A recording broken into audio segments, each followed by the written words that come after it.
తథావివ సంపృక్తౌ వాగర్థ ప్రతిపత్తయే జగతః పితరౌ వందే పార్వతీ పరమేశ్వరౌ. రామా మృక్కులు నీదు నామమునకున్ రమ్యాంఘ్రి పద్మాలకున్ శ్రీమన్మంజులమైన మేనికి ధనుర్లీలా కళాకేళికి నీ మర్యాదకు ధర్మనిష్టకు రసోద్వేలమ్ము నీ గాధకున్ ప్రేమన్ నీ పరివారమంతటికి శౌరీ రామచంద్ర ప్రభు శౌరీ రామచంద్ర ప్రభు. జాంబవత్ సుగ్రీవ హనుమత్ సీతాలక్ష్మణ భరత శత్రుఘ్న పరివార సమేత శ్రీ రామచంద్ర పరబ్రహ్మణే నమో నమః. తన వెంట జనజూచి ఉప్పొంగ కౌశికుడు తపమేమి చేసెనో తెలియ. తన వెంట వస్తున్న రాముణ్ణి చూసి మురిసిపోవడానికి విశ్వామిత్రుడు ఎన్ని తపస్సులు చేశాడో, ఆయన ఇన్నాళ్ళు చేసిన గాయత్రీ మంత్రం యొక్క ఫలం రామమూర్తిగా కనబడుతుంది. ఇంకా చెప్పడానికి ఏముంటుంది, ఇక్కడ మురిసిపోతున్నాడు ఆయన భాగ్యవంతుడు. అంతేకాదు, వినయము నన్ను కౌశికుని వెంట జనిన అంఘ్రులను చూచేదన్నటికో అంటారు త్యాగయ్య. వినయంతో విశ్వామిత్రుడి వెంట వెళ్ళిన ఆ రామపాదాల్ని నేనెప్పుడు చూస్తానో కదా అని కరిగి కన్నీరయ్యాడు త్యాగయ్య. ఆ రామపాదాలు విశ్వామిత్రుడి వెంట నడిచాయి అంటే ఋషుల వెంట నడుస్తాడు భగవంతుడు తెలుసుకోవాలి. ఇక్కడ ఈ రహస్యం చూపిస్తున్నాడు ఇక్కడ. అలా విశ్వామిత్రుడు వారు తోవలో అని కథలు చెప్తూ ఈ సరయూ నది ఎలా పుట్టిందంటే, కైలాస పర్వతం అని హిమాలయ పర్వత శ్రేణులలో ఒకటి ఉన్నది. ఆ కైలాస పర్వతం దగ్గర మానస సరస్సు ఉన్నది. ఈ మానస సరస్సు ఎన్నో పుణ్య నదులకు పుట్టుకనిచ్చిన మహాసరస్సు. అందులోంచి బ్రహ్మపుత్ర నది, శతద్రు నది మొదలైన నదులు ఉత్పన్నమయ్యాయి. ఇంకొక రహస్యం, భగీరథుడు కూడా అక్కడే తపస్సును ఆచరించాడు. గంగ మొదట అక్కడే పుట్టింది, తర్వాత గోముఖంలో వ్యక్తమైంది, తర్వాత గంగోత్రిలో మరింత కనబడింది. కానీ గంగకు కూడా పుట్టుక చోటు మానస్ సరోవరమే అని ఈ మధ్య ఒక పాశ్చాత్య పరిశోధకుడు తీర్మానం చేశాడు. కనుక కైలాస మానస్ సరోవరం చాలా దివ్యమైనది. ఆ సరస్సు నుంచి పుట్టిన నదుల్లో ఒకటిది. అందుకే సరస్సు నుంచి వచ్చింది కనుక దీని పేరు సరయు. ఎందుకు ఆ సరస్సు ఎలా వచ్చింది? కైలాస పర్వతం వద్ద బ్రహ్మదేవుడు తపస్సును ఆచరించగా బ్రహ్మదేవుడు తపస్సు వల్ల మనస్సు నుంచి సరస్సు నిర్మాణమైంది. అందుకే దాని పేరు మానస సరోవరం అని పేరు వచ్చింది అంటున్నాడు. ఇవన్నీ నేను లేనివి చెప్పట్లేదండో.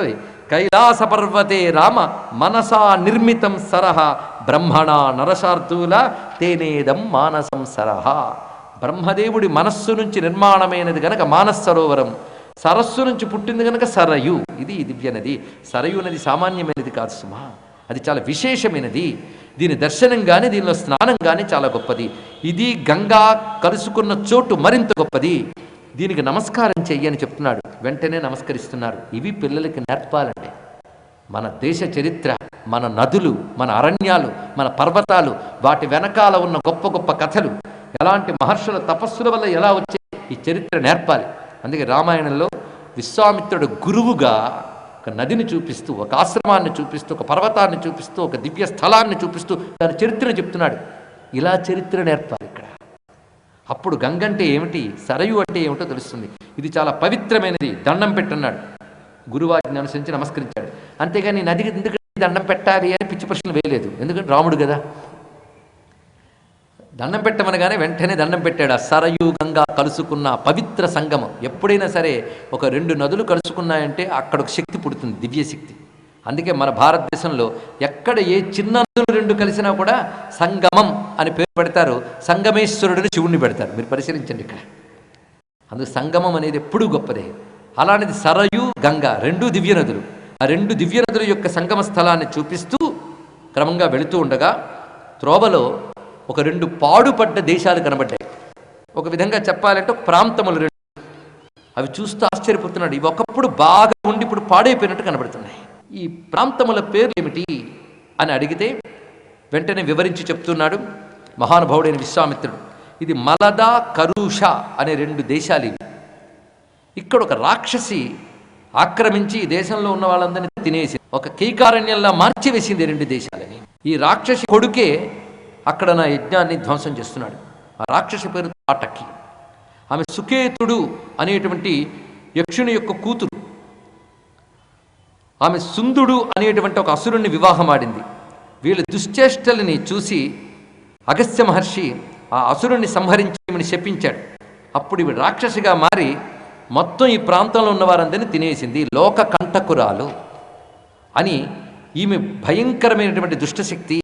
దీని కారణంగా ఎన్నో తపస్సులు, యజ్ఞములు, లోకక్షేమము దెబ్బతింటున్నది సుమా అని చెప్తూ ఉండగా అక్కడున్నటువంటి తాటకి లేచి వచ్చి తన యొక్క బీభత్సాన్ని చూపించడం మొదలుపెట్టింది. వెంటనే ఈ తాటకను నువ్వు సంహరించాలి రామా, నువ్వు ధర్మం గురించి ఆలోచిస్తావు గనక ఎలాంటిదైనా సరే స్త్రీని చంపరాదు అనేది ఒక ధర్మం. ఎంత క్షత్రియ వీరుడైనా స్త్రీని చంపరాదు, ఇది శాస్త్రం చెప్తోంది.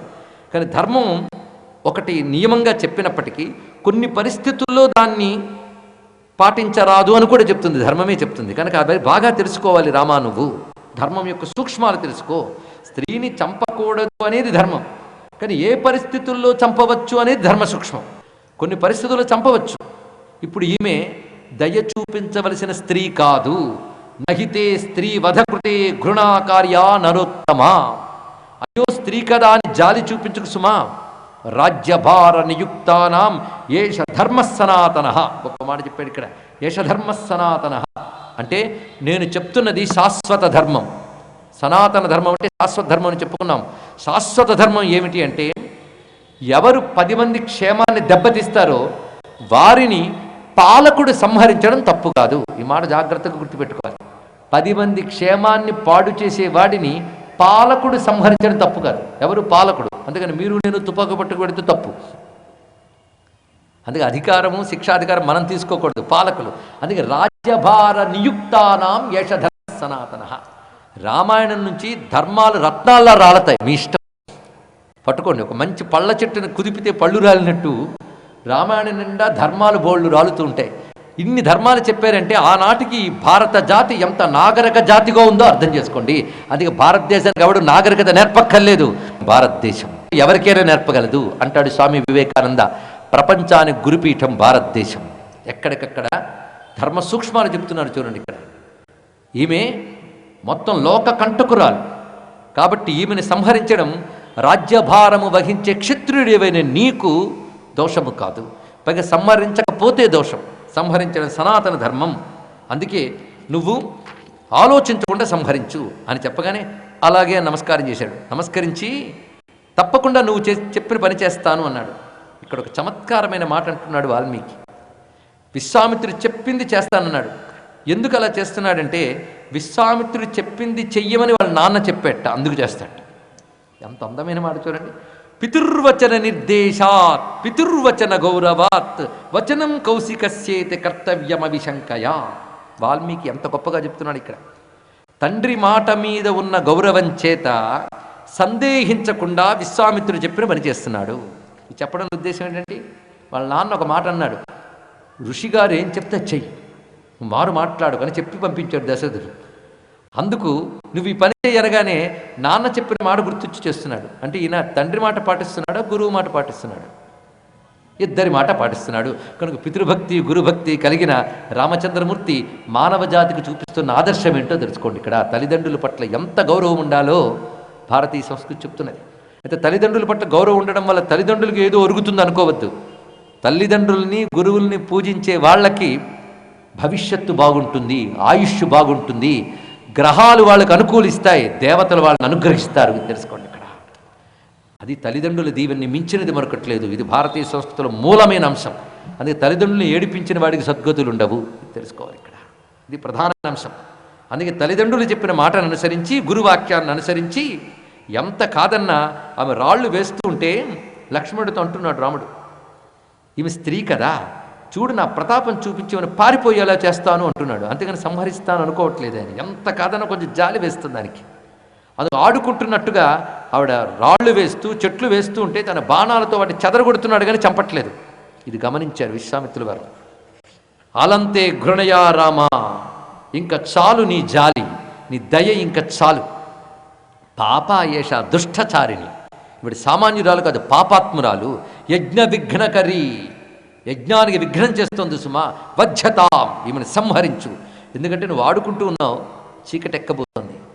చీకటి ఎక్కిపోయిందా, సంధ్యాకాలం దాటగానే ఈ అసురులకి శక్తి పెరిగిపోతుంది అని ఎప్పుడైతే చెప్పారో వెంటనే తమ మీదకు దూసుకొస్తున్న తాటకని ఒక్క బాణంతో రామచంద్రమూర్తి సంహరించాడు.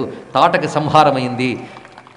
తాను అవతరించిన కార్యక్రమంలో మొదటి అడుగు తాటక వధతో ప్రారంభమవుతున్నది. ఇక్కడ విశ్వామిత్రుడి దగ్గర బోలుడున్న అస్త్ర విద్యలు అవన్నీ రాములు వారికి ఇస్తున్నారు. ఇప్పుడు ఇవి మంత్రములు, ఇవి చేతుల ఆయుధాలు కాదు. లోపల బయట ఈ దేశాన్ని హింసించడానికి సిద్ధమవుతున్న సర్వశత్రువుల్ని సంహరించడానికై ఈ అస్త్ర విద్యలన్నింటి ప్రార్థన చేద్దాం. ఇందులో కూడా ఒక అవతార రహస్యం ఉంది, శ్రద్ధగా విందాం. ఇక్కడ రామచంద్రమూర్తికి దివ్యాస్త్రములు ఇవ్వబోతూ ఉన్నాడు విశ్వామిత్రుడు. ఇప్పుడు అస్త్రం అంటే ఏంటో మనం తెలుసుకోవాలి. అస్త్రం అంటే ఆయుధాలు చేతులు పెట్టడం కాదు.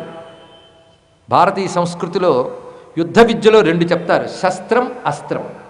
శస్త్రం అంటే వెపన్, ఏదో చేతిలో ఒక ఆయుధం పట్టుకుని కత్తో బల్లెమో బాణమో పట్టుకుంటే అది శస్త్రం. అస్త్రం అంటే మంత్రం, మంత్ర విద్య. ఇది అస్త్ర విద్య అంటే మంత్ర విద్య అని అర్థం.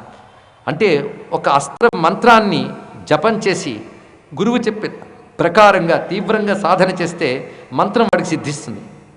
అప్పుడు అతను యుద్ధానికి వెళ్ళినప్పుడు తాను ప్రయోగించబోయే బాణమో గడ్డి పరకో ఏదైనా కావచ్చు, దానిలో ఈ మంత్రశక్తిని ప్రవేశింపజేసి ప్రయోగిస్తాడు. అది ఎలాంటి ఘనకార్యమైనా చేస్తుంది. దీన్ని అస్త్రం అంటారు. ఈ అస్త్ర విద్య భారతీయ మంత్రశాస్త్రాల్లో ఉండేది కానీ అస్త్ర విద్య అంతరించిపోయింది. ఇప్పుడు ఎప్పుడు అంతరించిపోతుందో కూడా పురాణాలు చెప్పేయండి, లెక్క కట్టి చెప్పేసే. అస్త్ర విద్య అంతరించిపోయింది. ఇప్పుడు ఎప్పుడు అంతరించిపోతుందో కూడా పురాణాలు చెప్పేయండి, లెక్క కట్టి చెప్పేసే. ఎప్పుడైతే కృష్ణ పరమాత్మ తన పాదాన్ని భూమి నుంచి తీసేస్తాడో అప్పుడు అస్త్ర విద్య పోతుంది అని పురాణాలు చెప్తున్నాయి. అంటే భారత యుద్ధ కాలం వరకు కూడా అస్త్ర విద్యలు ఉండేవి. ఇప్పుడేమయ్యే పోయే, ఎందుకు పోయే? నశించిపోలేదు. అస్త్ర విద్యలు గ్రహించగలిగే యోగ్యులు కలియుగంలో ఉండరు. ఇది తెలుసుకోవాలి. ఇక్కడ మహా తపశ్శక్తి సంపన్నులు, నిగ్రహ సంపన్నులైనటువంటి క్షాత్రం ఉన్నప్పుడే అస్త్ర విద్యలు శోభిస్తాయి. అలాంటి అస్త్ర విద్య ఇవ్వడానికి కావలసిన ఋషిశక్తి ఉన్నప్పుడు శోభిస్తాయి. కానీ కలియుగంలో దానికి అర్హులైన వారు ఉండరు గనక అస్త్ర విద్య అంతరించిపోయింది. కానీ ఇప్పటికీ ఎక్కడో అక్కడక్కడ కొందరు ఋషులు ఉన్నారు, వాళ్ళ దగ్గర అస్త్ర విద్యలు ఉన్నాయి. కాబట్టి ఈ దేశం ఈ పాటైనా క్షేమంగా ఉన్నది. అలాంటి అస్త్ర విద్యలు ఎన్ని ఉన్నాయో విశ్వామిత్రుడి దగ్గర బోలుడున్న అస్త్ర విద్యలు అవన్నీ రాములు వారికి ఇస్తున్నారు. ఇప్పుడు ఇవి మంత్రములు, ఇవి చేతుల ఆయుధాలు కాదు. మంత్రములను ముందే చెప్పుకున్న, ముందు అర్థం చేసుకోండి. ఇక్కడ అస్త్రం అనగా మంత్రము. ఇచ్చేటప్పుడు మంత్రానికి ఒక దేవత ఉంటుంది, ఒక మంత్రం ఉంటే ఒక దేవత ఉంటుంది. కానీ అస్త్రం ఇస్తున్నప్పుడు ఆ మంత్రంతో పాటు ఆ దేవతా శక్తి కూడా రాముడి దగ్గరికి వస్తుంది. ఇక్కడ ప్రతి అస్త్రంలో ఒక దేవతాశక్తి ఉంది. ఆగ్నేయాస్త్రం అంటే అగ్ని దేవత ఉంటాడు ఇక్కడ.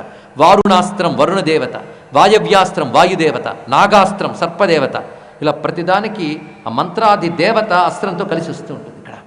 ఇక్కడ ఎన్ని రకాల అస్త్రాలు ఉంటాయో, అస్త్రాల్లో కొన్ని దండములు, కొన్ని పాశములు, రకరకాలు ఉంటాయి, కొన్ని శూలములు, ఇవన్నీ అస్త్ర విద్యలు.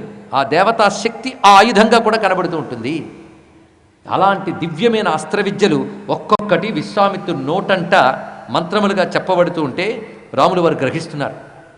గుప్పెడు అస్త్రాలు ఇచ్చిపెట్టేసాడండి ఆయన అక్కడ. దీన్ని బట్టి విశ్వామిత్రుడు ఎంత ధారపోస్తున్నాడో చూడండి. యజ్ఞరక్షణకి తీసుకెళ్లే ముందు ఒక్కొక్కటి ఇచ్చి తీసుకువెడుతున్నాడు ఆయన. ఎన్ని అస్త్ర విద్యలు ఇస్తున్నాడో ఇక్కడ మనం గమనించితే ఆశ్చర్యపోతాం. పేర్లు వినండి, గుర్తు పెట్టుకోకపోయినా పర్వాలేదు. ఇవన్నీ గుర్తుపెట్టుకోవాలి, రాసుకోవాలని తపనొద్దు. వింటే చాలు, మనందరం ధన్యులమైపోతాం. ఉదయం ఏంటి భోజనం చేశారు మీరు? ఇవాళ భోజనంలో ఏ పదార్థాలు తిన్నారు? గుర్తులేదు కదా, లేకపోయినా పర్వాలేదు. లోపలికి వెళ్ళి మీకు ఎనర్జీగా మారిపోయింది కదా, మీరు ఇక్కడి దాకా రాగలిగారు. అందుకు తిన్నది గుర్తుపెట్టుకోకపోయినా లోపల శక్తిగా ఎలా పనిచేస్తుందో, విన్నది గుర్తుపెట్టుకోకపోయినా ఈ శక్తులు మీలో పనిచేస్తాయి. ఇలా చెప్పాను కనుక గుర్తుపెట్టుకోకుండా ఉండడానికి ప్రయత్నం చేయకండి, గుర్తుంటే ఉండనియండి. ఆ దివ్యమైన అస్త్రములు చూద్దాం. ఇదిగో రామా అందుకో దండచక్రం మహద్దివ్యం తవ దాస్యామి రాఘవ. ఇది దండచక్రం, ధర్మచక్రం, కాలచక్రం, విష్ణు చక్రం. ఇవి చక్ర రూపమైన అస్త్రాలు. ఇదిగో ఇది ఐంద్రాస్త్రం, వజ్రాస్త్రం, ఇది శూలం, ఇది బ్రహ్మశిరో నామక అస్త్రం, ఇది ఐషికాస్త్రం, ఇది బ్రహ్మాస్త్రం, ఇది మోదకి శిఖరి అనే గదలు. అంటే అవి మంత్రముల ద్వారానే గదలతో పనిచేస్తాయి. మోదకి శిఖరి, ఇది ధర్మపాశం, ఇది కాలపాశం, ఇది వరుణపాశం, ఇది వారుణాస్త్రం, ఇది శుష్కాశని, ఇది ఆర్ద్రాశని. అంటే పిడుగులు ఇవి. ఒకటి తడి పిడుగు, ఒకటి పొడి పిడుగు. శుష్కాశని, ఆర్ద్రాశని. ఇది శైవాస్త్రం, ఇది నారాయణాస్త్రం, ఇది శిఖరం అని పేరు కలిగిన ఆగ్నేయాస్త్రం, ఇది ప్రధనం అని పేరు కలిగిన వాయవ్యాస్త్రం, ఇది హయశిరస్సు అనే అస్త్రం, ఇది క్రౌంచాస్త్రం, ఇది విష్ణుశక్తి, ఇది శివశక్తి. ఇదిగో ఇస్తున్నాను తీసుకో, కంకాళం, ముసలం, కాపాలం, కంకణం, నందనం, ఇలా బోలుడని చెప్పారు. ఈ దివ్యాస్త్రములన్నీ నీకు ఇస్తున్నాను, స్వీకరించు అనగానే అత్యంత వినయంగా దీక్షలో ఒక్కొక్కటి రామచంద్రమూర్తి చెప్పిన మంత్రాన్ని వల్లవేస్తూ తీసుకుంటున్నాడు. మొత్తం మంత్రములు పూర్తయ్యాయి. అప్పుడు ఉపసంహార మంత్రములు అడిగాడు రామచంద్రమూర్తి. అంటే ఒక భయంకరమైన అస్త్రం ప్రయోగించడమే కాదు, మళ్ళీ సమయం చూసి దాన్ని ఉపసంహరించగలగాలి. ఉపసంహార మంత్రములు అడిగితే సంతోషించి సంస్కారవంతుడైన క్షత్రియుడు ఇలా అడుగుతాడన్నాడు. అవతల వాళ్ళ మీద ప్రయోగించడమే కాదు, అవసరమైతే వెనక్కి లాగాలి. ఎందుకంటే దుష్ట శిక్షణ లోకరక్షణ కోసమే. నేను ప్రయోగించిన అస్త్రం దుష్టుని శిక్షించాక మళ్ళీ దానివల్ల లోకానికి పీడ కలగకుండా ఉపసంహరించాలి. ఇవాళ ఒక రాజ్య విస్తరణ కాంక్షతో ఒక దేశం మీద అణుబాంబులు వేశాడు, కానీ తర్వాత ఆ దేశాలు పనికి రాకుండా పోతున్నాయి. అలా కాదు, అలా దేశాన్ని నాశనం చేసే యుద్ధాలు భారతీయ సంస్కృతికి తెలియవు. శత్రువుని దెబ్బతీసి లోకానికి క్షేమం కలిగించాక మళ్ళీ ఆ అస్త్రముల ప్రభావాన్ని ఉపసంహరించగలగాలి. అందుకు ఉపసంహార మంత్రములు అడిగాడు.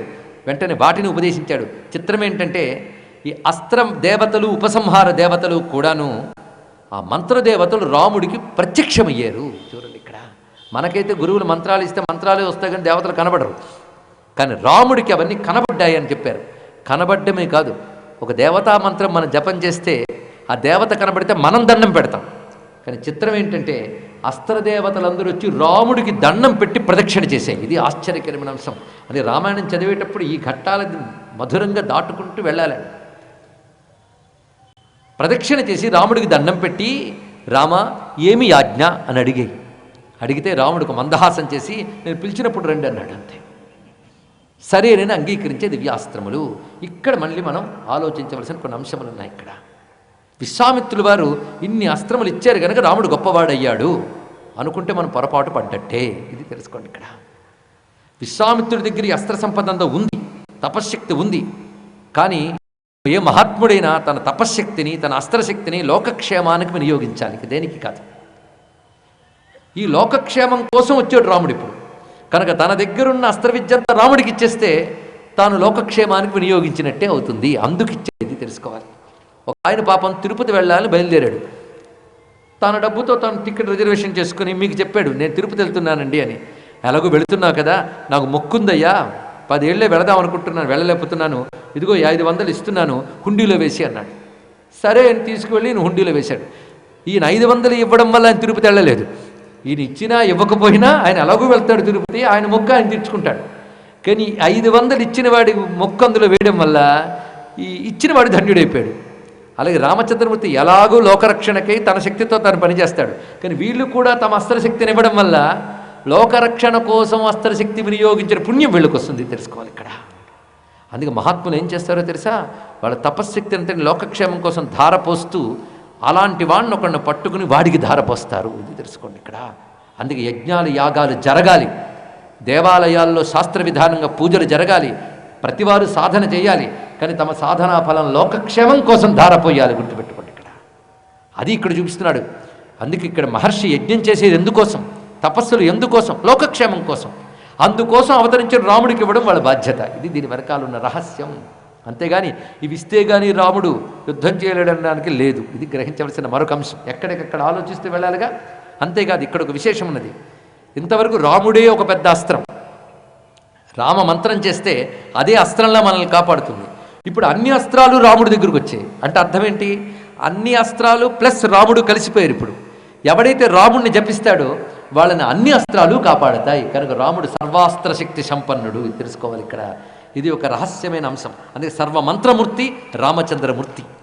అప్పుడు రామచంద్రమూర్తి మళ్ళీ విశ్వామిత్రులతో కలిసి యజ్ఞము ఎక్కడ జరగాలో ఆ చోటుకు వెళ్ళారు. ఆ చోటు హిమవత్ పర్వత ప్రాంతాల్లో సిద్ధాశ్రమం అని చెప్పబడుతున్నది. మన భాగ్యవశాత్తు నేటికి ఆ సిద్ధాశ్రమం ఉంది. మనం ఇక్కడి నుంచి తలంచుకున్నా అక్కడ ఋషులు అనుగ్రహిస్తారు. భారతీయ సంస్కృతి గొప్పతనం అది. అందుకే ప్రతివారు సంధ్యాకాలాల్లో హిమవత్ పర్వత ప్రాంతాల్లో ఉన్నటువంటి సిద్ధాశ్రమాన్ని స్మరించాలి అని పెద్దవాళ్ళు ఒక నియమం పెట్టారు. ఆ నియమం మీరు పాటించకపోతే రేపటి నుంచి పాటించండి. భక్తిగా చేయాలి. గంగా యమునయోర్మునిభ్యశ్చ నమః అని సంధ్యాకాలంలో ఒక ప్రధానమైన మంత్రాన్ని చెప్తారు. అంటే గంగా యమునా తీరాల్లో ఉన్న మునులకు నమస్కారం అని. ఇది సరిగ్గా మనకి బదరి కేదార్ మొదలైన ప్రాంతాలు సిద్ధభూములు, నేటికి ఉన్నాయి సిద్ధాశ్రమాలు. అక్కడ ఎందరో మహాత్ములు ఉన్నారు. వాళ్ళ గురించి మీకు తెలియాలంటే పాశ్చాత్యులు రాసిన పుస్తకాలు ఉన్నాయి, చదవండి. ఎందుకంటే మేము చెప్తే కష్టం, వాళ్ళు చెప్తే బాగుంటాయి. అలాంటి సిద్ధాశ్రమాల్లో మహర్షుల్ని సేవించి భారతీయ యోగ విద్య ఏదో ప్రపంచానికి చాటి చెప్పిన పరమహంస యోగానంద మొదలైన మహాత్ములు ఎందరెందరెందరో ఉన్నారు. ఈ మధ్య హిమాలయన్ మాస్టర్స్ అనే పుస్తకం వచ్చింది, స్వామి రామ రచించినది. ఇంగ్లీష్లోనూ ఉన్నాయి పుస్తకాలు, పాశ్చాత్యులు అధ్యయనం చేస్తున్నారు. అలాగే పరమహంస యోగానంద రచించిన ఆటోబయోగ్రఫీ యోగి పరిశీలించండి. అదేవిధంగా ప్రొఫెసర్ మా అనేటువంటి ఒక ముస్లిం యోగి హిమాలయాల్లో యోగుల్ని కలిసి తను రచించిన ఒక అద్భుతమైన గ్రంథం ఉన్నది. ఇవన్నీ పరిశీలిస్తే సిద్ధాశ్రమాలంటే ఏమిటో అర్థమవుతాయి. అంటే రాముడి కాలానికే సిద్ధాశ్రమాలు ఉన్నాయి, అవే లోకరక్షణ కోసం ఎప్పటికప్పుడు పనిచేస్తుంటాయి. కనుక లోకరక్షణ కోసం సిద్ధాశ్రమాల్లో ఉన్న విశ్వామిత్రుడు అయోధ్యకు కదిలి వచ్చి రామచంద్రమూర్తిని తీసుకువెళ్ళి లోకరక్షణ కోసం మేము చేస్తున్న యజ్ఞాన్ని నువ్వు కాపాడి లోకాన్ని రక్షించవయ్యా అని ఆనాడు తీసుకువెళ్ళాడు. ఈ సిద్ధాశ్రమాన్ని తలంచుకుంటే చాలా మనం ధన్యులమవుతాం. మన పురాణాలు వేదాలు చెప్పిన ఋషులు నేటికి సిద్ధాశ్రమాల్లో ఉన్నారు, అది మర్చిపోకండి. వశిష్ఠ విశ్వామిత్ర అగస్త్యాది సర్వమహర్షులు సిద్ధాశ్రమాల్లో ఉంటారు. ఈ సిద్ధాశ్రమాలు 3 చోట్ల ప్రధానంగా ఉంటాయని చెప్తున్నారు. ఒకటి హిమవత్పర్వత ప్రాంతం, రెండవది శ్రీశైల పర్వత ప్రాంతములు. శ్రీశైలము అంటే శ్రీశైలం మొదలుకుని అహోబిలము తిరుమల మొత్తం ఇదంతా కలుపుకుని సిద్ధభూములు. ఇప్పటికీ ఇక్కడ ఎందరో మహర్షులు ఉన్నారు, అందులో సందేహం లేదు. నాకు కనబడలేదంటే మనకు కనబడవలసిన అవసరం వాళ్ళకి లేదు. మనకు మనలాంటి మొహాలే కనబడతాయి, వాళ్ళు ఎందుకు కనబడతారు? మన దగ్గర కనబడి అటెండెన్స్ చేసుకోవాల్సిన అవసరం వాళ్ళకి లేదు. కానీ సిద్ధపురుషులు ఉంటారు, వాళ్ళ వల్ల ఈ దేశం కాపాడబడుతుంది, ఈ ధర్మం కాపాడబడుతుంది. దేవతల కంటే ముందు వాళ్ళని మనం నమస్కారం చేసుకోవాలి. సిద్ధపురుషులందరినీ కూడా నమస్కరించుకుందాం. ఇప్పుడు 2 చెప్పుకున్నాం. హిమవత్పర్వత ప్రాంతం, శ్రీశైలం మొదలుకొని తిరుమల వరకు వ్యాపించినటువంటి వెంకటాచల ప్రాంతం. ఇందులో 3 ప్రధానం: శేషాచలం, అహోబలం, శ్రీశైలం. 3 కలుపుకునే శేషాద్రి అని చెప్పబడుతుంది. అంతేకాదు మాకు మాత్రం రాయలసీమ అంటే ఋషుల సీమ. ఎందరో సిద్ధులు మహాత్ముల అవధూతలు ఇక్కడున్నారు. సమర్థ రామదాసు సంప్రదాయానికి చెందిన ఒక సత్సంప్రదాయానికి చెందిన ఆశ్రమం ఇక్కడ ఉందని తెలిసింది. ఇలాంటివి ఎన్నెన్నున్నాయో సిద్ధపురుషులు ఉన్నారండి. సిద్ధవటం అని శ్రీశైలానికి ద్వారం ఇక్కడ ఉంది. ఎందరో సిద్ధులు అక్కడ ఉంటారని శ్రీశైల రహస్య గ్రంథాల్లో ఉన్నాయి. మన కంటికి కనబడరు, వాళ్ళు మనకి రక్ష. లేకపోతే ధర్మానికి ఇన్ని దెబ్బలు తగులుతున్న కాలంలో కూడా హిందూ ధర్మం బ్రతకగలుగుతుందంటే వాళ్ళ అనుగ్రహం వల్ల, కానీ మన వల్ల, మన నిర్వాకాల వల్ల కాదు. అందుకే ప్రతి వాళ్ళు ప్రతిరోజు ఋషుల్ని ప్రార్థిద్దాం, మన ధర్మం, మన దేశం అన్నీ బాగుండాలని. అది ఇక్కడ తెలుసుకోవాల్సింది. ఇక్కడ అయ్యా రామాయణాన్ని అడ్డం పెట్టుకుని ఇవన్నీ చెప్తున్నారు అనుకోవద్దు. మనదైన సంస్కృతి గొప్పతనం మనకు తెలియాలి. భారతీయ సంస్కృతి ఋషుల నుంచి వచ్చింది. ఋషులు ఎందరెందరెందరో మహర్షులు ఋషుల నుంచి వచ్చింది కనుక ఈ ధర్మం పేరు ఆర్షధర్మం. అందుకే ఎప్పటికప్పుడు ఋషుల్ని నమస్కరించుకోవాలి. గంగా యమునయోర్ మునిభ్యశ్చ నమః. విశ్వామిత్రుడితో సహా సర్వ ఋషులకి నమస్కరిస్తూ రామచంద్రమూర్తి సిద్ధాశ్రమంలోకి ప్రవేశించాడు. సిద్ధాశ్రమం అంటే ఏమిటో విశ్వామిత్రుడు చెప్తున్నాడు.